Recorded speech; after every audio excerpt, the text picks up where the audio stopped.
आज मैं आपके लिए लेकर आया हूं हिंदी के वो महत्वपूर्ण 80 क्वेश्चन। अगर इनको आप कर लेते हैं तो आपकी परीक्षा की तैयारी एकदम कंप्लीट हो जाएगी और इन 80 क्वेश्चनों को करने के बाद महाराज आप अपनी परीक्षा की तैयारी के दंगल में बड़ी मजबूती के साथ उतर सकते हैं। नमस्कार दोस्तों, मेरा नाम है सुमित सिंह तोमर और अरिविहान पर आपका बहुत बहुत स्वागत, वंदन और अभिनंदन है। आज मैं लेकर आपके लिए आया हूं अपने हिंदी के वो 80 महत्वपूर्ण क्वेश्चन जो आपके लिए इंपोर्टेंट तो हैं। इन 80 महत्वपूर्ण क्वेश्चनों को करने के बाद आप एक बेहतर महसूस करेंगे। ऐसा लगेगा कि सर ये पूरी हिंदी के निचोड़ से बनाए गए 80 महत्वपूर्ण क्वेश्चन हैं। तो बिना कुछ टाइम गवाए भैया हम शुरुआत करने वाले हैं आज अपने हिंदी के 80 महत्वपूर्ण क्वेश्चनों को। चलिए तो फटाफट शुरू करते हैं अपने 80 महत्वपूर्ण क्वेश्चन। पहला क्वेश्चन आपके सामने आ रहा है। आपको पता है कि पद्य और गद्य साहित्य के इतिहास से ऑब्जेक्टिव क्वेश्चन पूछे जाते हैं, तो भैया हमने उसी तरीके से इंपोर्टेंट क्वेश्चनों को लेकर के ऑब्जेक्टिव क्वेश्चन तैयार किए हैं। पहला क्वेश्चन आपके लिए है, हिंदी का प्रथम मौलिक उपन्यास किसे कहा जाता है? परीक्षा गुरु है, आनंद मठ है, तितली है और गबन है। यहां से आपको यह सोचना है कि भैया अलग अलग विद्वानों ने हिंदी के अलग अलग उपन्यासों को पहला उपन्यास माना है। हजारी प्रसाद द्विवेदी जी ने अलग माना है, आचार्य रामचंद्र शुक्ल ने अलग माना है, हम डॉक्टर नगेंद्र की बात करें उन्होंने अलग माना है, सबने अलग अलग माना है। लेकिन जो सबसे प्रमाणित अगर हिंदी साहित्य का इतिहास कोई माना जाता है तो वो आचार्य रामचंद्र शुक्ल जी का है। तो भैया उन्हीं के अनुसार हिंदी का प्रथम मौलिक उपन्यास कौन सा है, इसका आपको आंसर देना है। मैं फिर कह दूं 80 इंपोर्टेंट क्वेश्चन है ये। इन 80 इंपोर्टेंट क्वेश्चनों के आंसर मैं नहीं आपको बताने वाला। जब आप कहेंगे कि सर कमेंट करके सर आंसर भी बता दो हमें, तब मैं एक बढ़िया सा वीडियो आपके लिए लेकर आऊंगा जहां आपको इन 80 इंपोर्टेंट क्वेश्चनों के आंसर प्रोवाइड करवाए जाएंगे। दूसरा क्वेश्चन है, मेला आंचल उपन्यास किसका है? इलाचंद जोशी, किशोरीलाल गोस्वामी, नागार्जुन और फणीश्वर नाथ रेणु। तो फणीश्वर नाथ रेणु के बारे में एक बात जानना बहुत अच्छी है कि फणीश्वर नाथ रेणु को कई बार पूछा गया है आंचलिक, फणीश्वर नाथ रेणु को आंचलिक उपन्यासकार कहा जाता है। आंचलिक उपन्यासकार कहा जाता है। ठीक है। तीसरा क्वेश्चन है, फणीश्वर नाथ रेणु की कृति ठुमरी किस विधा पर आधारित है? यात्रा, संस्मरण, उपन्यास, कहानी और रिपोर्टाज। तो आपको फणीश्वर नाथ रेणु को अच्छे से पढ़ना पड़ेगा। कौन कौन से उपन्यास लिखे हैं, कौन कौन सी कहानियां लिखी हैं, उनको अच्छे से देखना पड़ेगा। अगला है, माधुरी पत्रिका किस युग से संबंधित है? शुक्ल युग से, शुक्लोत्तर से, द्वितीय है, भारतेंदु युग से। तो आपको इस पत्रिका के बारे में पढ़ना है। ब्राह्मण पत्र के संपादक हैं बालकृष्ण वत्स, राधाचरण गोस्वामी, प्रताप नारायण मिश्र, लल्लू लाल। मैं आपसे कहता हूं कि अगर आपको पत्रिकाएं पढ़नी है तो भैया आप भारतेंदु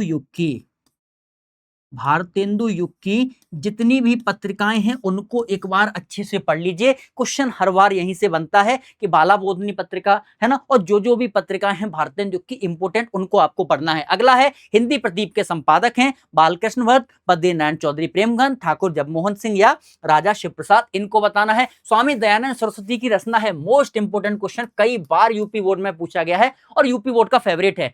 भूदान यज्ञ, भोर का तारा, सत्यात प्रकाश या भारत भारती। ठीक है। अगला क्वेश्चन है, हिंदी की प्रथम कहानी किसे माना जाता है? रानी केतकी की कहानी, निर्मला, इंदुमती या 11 वर्ष का समय। जो 11 वर्ष के समय रचना है ये किसकी है? आचार्य रामचंद्र शुक्ल की है। तो आपको शुक्ल के अनुसार हिंदी की प्रथम कहानी बताना है, क्योंकि शुक्ल अपनी कहानी को तो नहीं बताएंगे, तो आपको वाकई के ऑप्शन से बताना है कौन सी हिंदी की पहली कहानी है। हिंदी एकांकी के जनक माने जाते हैं जयशंकर प्रसाद, राम कुमार वर्मा, किशोरीलाल गोस्वामी और राधा कृष्ण दास। तो जयशंकर प्रसाद के बारे में एक बात जरूर बता देता हूं भैया मैं आपको कि जयशंकर प्रसाद को छायावाद का जनक कहा जाता है। क्या कहा जाता है? छायावाद का जनक कहा जाता है। ठीक है। चलो अगला क्वेश्चन है, रॉबर्ट नर्सिंग होम में किसकी रचना है? जो रॉबर्ट नर्सिंग होम, उसकी विधा क्या है? कहानी है, नाटक है, उपन्यास है या निबंध है? ये आपके यूपी बोर्ड के सिलेबस में है भैया, तो आपको ये विधा तो 100% पता होनी चाहिए। अगला क्वेश्चन है, कफन किस विधा की रचना है? कहानी है, नाटक है, उपन्यास है या संस्मरण है? तो भैया मैं आपको बता दूं, आपको ना मुंशी प्रेमचंद की पूरे उपन्यासों को पढ़ना है, जैसे गोदान है, गबन है, उनके कौन कौन से उपन्यास हैं आपको पढ़ना है। रामचंद्र शुक्ला लिखित कहानी है राजा भोज का समय, एक टोकरी वर मिट्टी, इंदुमती या 11 वर्ष का समय, अभी मैंने आपको बताई 2 मिनट पहले। अगर आपके दिमाग और आंखें खुली होंगी तो 100% इसका जवाब दे लेंगे। हजारी प्रसाद द्विवेदी का उपन्यास है त्यागपत्र, रंगभूमि, पुनर्नवा या तट की खोज। तो त्यागपत्र तो आपको पता है बहुत फेमस उपन्यास है, किसका है? जैनेन्द्र कुमार का। ठीक है, जैनेन्द्र कुमार का। तो भैया इसको याद रखना, जैनेन्द्र कुमार का है। बाकी के इनमें से आपको छांटना है कौन सा है। अंधा युग रचना के रचनाकार हैं ये आपको बताना है, लेकिन मैं धर्मवीर भारती की एक अच्छी रचना बता देता हूं जो मोस्ट इंपोर्टेंट है, कई बार पूछी गई है। गुनाहों का देवता। कौन सी है? गुनाहों का देवता, धर्मवीर भारती की एक इंपोर्टेंट रचना है जहां आपको पढ़नी है। बाकी के मैं आपको ऑप्शन छांटने हो बताने हैं। अजातशत्रु किस विधा की रचना है? तो भैया बताना है, जीवनी है, नाटक है, संस्मरण है या आत्मकथा है। मैं आपको ये बता दूं कि जयशंकर प्रसाद के नाटक बहुत ज्यादा फेमस हैं, जैसे मैं आपको चंद्रगुप्त बताऊं, स्कंदगुप्त बताऊं, अजातशत्रु, ये बाकी के जितने भी हैं जयशंकर प्रसाद के फेमस क्या है ये आपको बताने हैं। छायावाद की रचना नहीं है, कामायनी, साकेत, सरोजमती या नौका विहार, इन चारों में से आपको छायावाद की रचना ये बतानी है कौन सी नहीं है। मैं भैया 4 लाइन इसलिए कर रहा हूं कि मैं छायावाद के स्तंभ आपको बताना चाहता हूं। पहले हैं पंत, जिन्हें सुमित्रानंदन पंत कहते हैं। दूसरे हैं प्रसाद, जिन्हें क्या कहते हैं भैया? जयशंकर प्रसाद, हजारी प्रसाद मत लिखना, जयशंकर प्रसाद। तीसरे हैं निराला, जिन्हें सूर्यकांत त्रिपाठी निराला कहते हैं। और चौथी है हमारी महादेवी वर्मा। क्या है चौथी? महादेवी वर्मा। ये चारों को तुम्हें याद करना है महाराज, यहीं से काम हो जाएगा। रस कलश किसकी रचना है? भारतेंद्र हरिश्चंद्र, जगन्नाथ दास रत्नाकर की, अयोध्या सिंह उपाध्याय की या जयशंकर प्रसाद की? अयोध्या सिंह उपाध्याय की वैदेही वनवास बहुत ज्यादा फेमस है। प्रिय प्रवास एक रचना बहुत ज्यादा फेमस है, कौन सी है? प्रिय प्रवास, है ना? तो इसको भी याद रखना। वैदेही वनवास भी जयशंकर प्रसाद की तो मैंने आपको बताई दी है। लहर, आंसू, झरना, कामायनी लिखवा देता हूं, ये भी कौन सी है भैया? लहर है, ठीक है, आंसू है जयशंकर प्रसाद की, ठीक है। फिर मैंने आपको बताई झरना, जयशंकर प्रसाद की बहुत फेमस है। फिर मैंने आपको बताई कामायनी, ये जयशंकर प्रसाद की बहुत फेमस रचनाओं में से एक हैं। कामायनी किस युग की रचना, ये आपको बतानी है, बता चुका। द्विवेदी युग के कवि हैं केदारनाथ रघवाल, सर्वेश्वर दयाल सक्सेना, रामनेश त्रिपाठिया और अपने नरेश मेहता। रामनेश त्रिपाठी की 3 रचनाएं इंपोर्टेंट है, लिख लो, सब नहीं मैं लिखवाऊंगा। मिलन, पथिक और स्वप्न, तीनों रचनाएं इंपोर्टेंट है, कई बार क्वेश्चन पूछा है। वेदना की प्रतिमूर्ति किस कवित्री को कहा गया? सुभद्रा कुमारी चौहान, महादेवी वर्मा, सरोजनी नायडू या रानी लक्ष्मीबाई? तो भैया बताना है किसको कहा गया है। अगला क्वेश्चन, प्रिय प्रवास महाकाव्य के रचयिता मैं अभी बात करके आया हूं तो पता होना चाहिए, ठीक है। अयोध्या सिंह उपाध्याय की रचना है, इसमें भी मैं अभी बात करके आया हूं। अगला है, हिंदी काव्य के किस कालखंड को स्थूल के पद सूक्ष्म का विद्रोह कहा गया है? स्थूल का अर्थ होता है भौतिक दुनिया। स्थूल का अर्थ क्या होता है? भौतिक दुनिया, वही चीज जो हमें अपने इस आंखों से दिख रही है, ठीक है। और सूक्ष्म का अर्थ होता है, सूक्ष्म का अर्थ होता है आंतरिक मन, जो हम अपनी आंखों से नहीं अपनी भावनाओं से महसूस करते हैं, उसे कहा गया है आंतरिक यानी सूक्ष्म। तो अब तक कवि या रचयिता जो रचनाएं लिख रहा था वो आंखों में जो चीज दिखाई दे रही है, जैसे देश प्रेम, स्त्री सौंदर्य या स्त्री के उत्थान की चीजें लिख रहे थे, लेकिन अब कवि जो महसूस कर रहा है, जो देख करके जो चीज महसूस कर रहा है, अब कभी वही रचनाएं लिख रहा है। ये बात आपको बहुत अच्छे से याद रखनी है, ठीक है। ये बात आपको बहुत अच्छे से याद रखनी है। चलो अगला क्वेश्चन है, प्रयोगवाद के प्रवर्तक हैं तो कौन है? अज्ञे हैं, नरेश मेहता है, रघुवीर शाह या मुक्तबोध है? ये आपको बताना है। बस प्रयोगवाद का टाइम बता देता हूं, 1943 से प्रयोगवाद की शुरुआत मानी जाती है। तार सप्तक के प्रवर्तक संपादक, ये भी आपको बताना है। जब प्रयोगवाद की जो शुरुआत होती है वो 1943 से, और 1943 से ही तार सप्तक की शुरुआत मानी जाती है।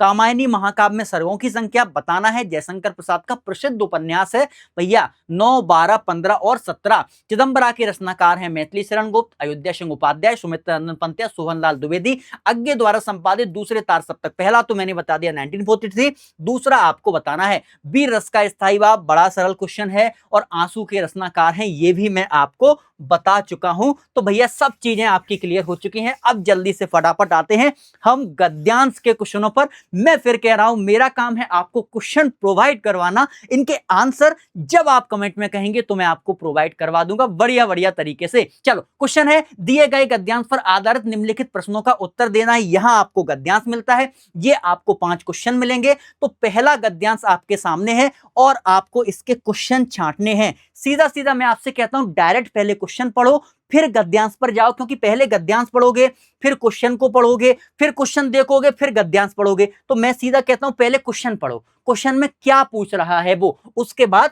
आपको गद्यांश पर जाना है। ठीक, एक गद्यांश ये है, दूसरा गद्यांश ये रहा आपके सामने, उसके क्वेश्चन इंपोर्टेंट है सब। तीसरा गद्यांश ये रहा, ये रहा इसके क्वेश्चन। चौथा गद्यांश और उसके क्वेश्चन। पांचवा गद्यांश और ये उसके क्वेश्चन हो गए। ये रहा अगला गद्यांश, उसके क्वेश्चन। तो भैया ये तो गद्य हो गया। अब बात करते हैं पद्य की। पद्य में भी सेम कि ये पद्यांश है और उस पर आधारित क्वेश्चन है। जाते जाते अगर पद में क्लांत कोई दिखावे तो सन्निकट जाके उसकी क्लांतियों को मिटाना। किससे है भैया? पवन दूतिका से है। ये उसके 5 क्वेश्चन है। अगला है, कृपा निधान सुजान बम्बहिय की गत जानी, दियो शीस पर ठाम बाम कर को मनमानी। तो यहां से भी इसके 5 क्वेश्चन दिए हुए हैं। अगला है, क्या कर सकती थी मरी मंत्रा दासी, क्या है केकई का अनुताप। उसके 5 क्वेश्चन आपको बीतरी विभावरी जागरे जयशंकर प्रसाद का है जो जागरण गीत है, उसके 5 क्वेश्चन। और ये हो गए आपके गद्य और पद्य के क्वेश्चन समाप्त। अब आते हैं जल्दी से फटाफट किस पर? साहित्यिक कवियों पर। कवियों के हमारे लेखक परिचय, कवि नहीं अभी लेखक परिचय, लेखक के परिचय, साहित्यिक परिचय, उनकी रचनाओं पर। तो सबसे पहले बात करते हैं हजारी प्रसाद द्विवेदी की, फिर दूसरे हैं वासुदेव शरण अग्रवाल जिनका आपको याद रखना है, तीसरे हैं भैया हरिशंकर परसाई जिनको आपको याद रखना है, चौथे हैं कन्हैया लाल मिश्र प्रभाकर जिनको आपको याद रखना है, पांचवें हैं मैथिली शरण गुप्त जिनको आपको याद रखना है, छठवें हैं जयशंकर प्रसाद जिनको आपको याद रखना है, फिर महादेवी वर्मा है और रामधारी सिंह दिनकर को याद रखना है। ठीक है, इतने आपको याद रखना है जो गद्य और पद्य दोनों को मिला करके हैं। उसके बाद आते हैं कथा साहित्य, जो हमारे यहाँ से क्वेश्चन पूछे जाते हैं। शिवानी रचित कौन सी कहानी है? जो लाटी है उसकी कथा वस्तु और कथानक से क्वेश्चन पूछे जाते हैं। लिख लो, तो लाटी की कथा वस्तु और कथानक से आपको जो क्वेश्चन पूछे जाएंगे आपको उसके जवाब देना है। फिर अगली है पंचलाइट कहानी, इसके भी कथा वस्तु कथा सार से क्वेश्चन पूछे जाते हैं। फिर उसके बाद है अमरकांत द्वारा रचित बहादुर कहानी, इसके भी कथा वस्तु और कथा सार से क्वेश्चन पूछे जाते हैं। फिर खून का रिश्ता जो कहानी है भैया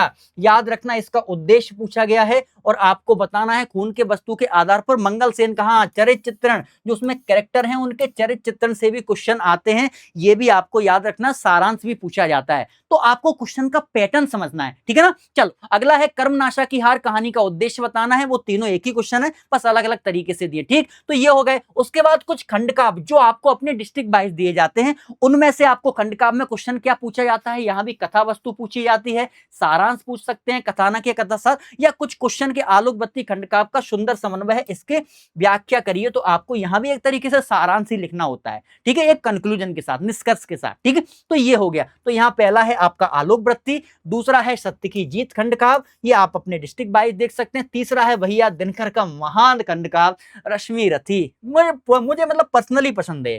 ठीक है, फिर चौथा है श्रवण कुमार खंडकाव्य है भैया, उसमें भी आपको बतानी है चीजें। फिर अगला है त्यागपथी जो हमारा खंडकाव्य है उसके बारे में। तो ये आपके खंडकाव्य हो गए। ठीक है, फिर कुछ आपको श्लोक दिए होंगे, उसका ससंदर्भ हिंदी में आपको अनुवाद करना होगा। तो ये आपको श्लोक दिए हैं, इनके आपको संदर्भ सहित हिंदी में अनुवाद करना है। उसके बाद संस्कृत में ही आपको गद्यांश दिया होगा, उसका भी आपको संदर्भ सहित हिंदी में अनुवाद करना है। तो ये हो गए भैया आपके गद्यांश। फिर क्वेश्चन जो बनता है फिर पद्यांश का है भैया, पद्यांश दिया जाता है, उसका भी आपको संदर्भ सहित हिंदी में अनुवाद करना है। फिर कुछ मुहावरे और लोकोक्तियां, जैसे आंखों का तारा होना, अत्यंत प्रिय होना, हर माँ को अपना पुत्र आंखों के तारा लगता है। तो ऐसे मुहावरों का पहले अर्थ लिखना है, फिर उनमें हमें वाक्य बनाने हैं। तो ये 5 मुहावरे, टोटल 10 मुहावरे आपको दिए हैं जो बार बार पूछे गए हैं, मोस्ट इंपोर्टेंट है पेपर के हिसाब से। ठीक है बेटा, मुहावरों से एक तरीके से ये समझ लो कि मुहावरों से क्वेश्चन निकालना, ये समझो कि बहुत ज्यादा, मतलब बोलते ना कि एकदम राई निकालना है ना, जैसे भूस में से सुई निकालना, भूसा में से सुई निकालना होता है ना, तो वैसे ही समझ लो क्वेश्चन को हम निकाल रहे हैं। निम्नलिखित शब्दों का संधि विच्छेद करना है। तो यहां हमें आपको संधि विच्छेद आपको बताना है। दिए गए निम्नलिखित शब्दों की विभक्ति और वचन को बताना है कि आत्मा ने विभक्ति और वचन है, तो ऐसे हमें क्वेश्चन बताना होता है। निम्नलिखित शब्दों वाले सूक्ष्म अंतर, जैसे अंश माने कंधा होता है और एक अंश माने भाग होता है, तो दोनों के हमें अंतर बताने हैं, क्या सूक्ष्म अंतर है। अनेकार्थी शब्द बताने हैं, अंक का अनेकार्थी से पर्यायवाची होते हैं, वैसे अनेकार्थी जो एक से अधिक अर्थ दें। फिर निम्नलिखित शब्दों का एक शब्द बताना है जो ईश्वर पे विश्वास न करता हो, क्या कहेंगे उसे, आस्तिक या नास्तिक, आपको बताना है कमेंट करके, जो ईश्वर पे विश्वास नहीं करता है। निम्नलिखित वाक्यों को शुद्ध करिए, कुछ वाक्य मैंने अशुद्ध दिए हैं, उनको आपको शुद्ध करना है। निम्नलिखित प्रश्नों के उत्तर देना है। रस की परिभाषा, संचारी भाव, ये कुछ वो क्वेश्चन है जो इंपोर्टेंट है। अलंकार की परिभाषा, अलंकार के वेद, ठीक है। निम्नलिखित प्रश्नों के उत्तर, छंद की परिभाषा, छंद के प्रमुख वेद, ऐसे दिए गए हैं। और कुछ आपको चीजें औपचारिक और अनौपचारिक हमने पत्र दिए हैं। औपचारिक पत्र वो होते हैं जो किसी सरकारी संस्था को लिखे जाते हैं या सरकार से हम लिखते हैं, वो औपचारिक पत्र हैं। जैसे अपने स्कूल में प्राचार्य को लिखेंगे, औपचारिक हो गया। नगर निगम के अधिकारी को लिखते हैं, औपचारिक हो गया। अपने थाने में थानेदार को लिख रहे हैं तो औपचारिक हो गया, ठीक है। तो ये औपचारिक जहां औपचारिकताएं की जाती है। अनौपचारिक जो अपने परिवार में लिखते हैं, मित्र को लिखते हैं, पड़ोसी को लिखते हैं, अपनी गर्लफ्रेंड को लिखते हैं, है ना, अपनी बहन को, माँ को लिखते हैं, तो ये सब क्या अनौपचारिक पत्र के अंतर्गत आते हैं। तो 5 में मैंने औपचारिक अनौपचारिक दोनों दिए हैं। और अंत में मोस्ट इंपोर्टेंट निबंध, भविष्य निर्माण में विद्यार्थी जीवन का महत्व, दहेज प्रथा, गोस्वामी तुलसीदास की प्रासंगिकता, देशाटन के लाभ, ग्राम्य विकास में मनरेगा की भूमिका। तो ये कुछ इंपोर्टेंट क्वेश्चन थे, 80 महत्वपूर्ण क्वेश्चन थे जो आपके लिए बहुत बहुत बहुत इंपोर्टेंट हैं। मैं फिर कह रहा हूं, हिंदी को हल्के में मत लेना। 80 क्वेश्चन हिंदी के ये वो हैं जो आपको एग्जाम में 90+ दिलवाएंगे। मैं फिर कह रहा हूं, हल्के में हिंदी को मत लेना। अगर आपको ये क्वेश्चन अच्छे लगे हो तो हमारे वीडियो को लाइक करें और एक प्यारा सा अपना सा कमेंट कर दें कि सुमित भैया हमें वीडियो अच्छा लगा, या जैसा भी लगा आप बता दें। और ये मेरा काम था आपको 80 इंपोर्टेंट क्वेश्चन प्रोवाइड करना। अगर आप कमेंट में कहेंगे कि भैया मुझे इसके आंसर भी चाहिए, तो 100% मैं आपके लिए आंसर लेकर आऊंगा। ठीक है बच्चों, चलो यहीं तक अपने हमारा और आपका सफर था, मतलब इस वीडियो में। तब तक हम मिलते हैं अगले वीडियो में। इसी के साथ मैं अपनी वाणी को विराम देता हूं और आशा करता हूं आप स्वस्थ रहें, मस्त रहें और जुड़े रहें। अरविहान से बहुत बहुत धन्यवाद आपका।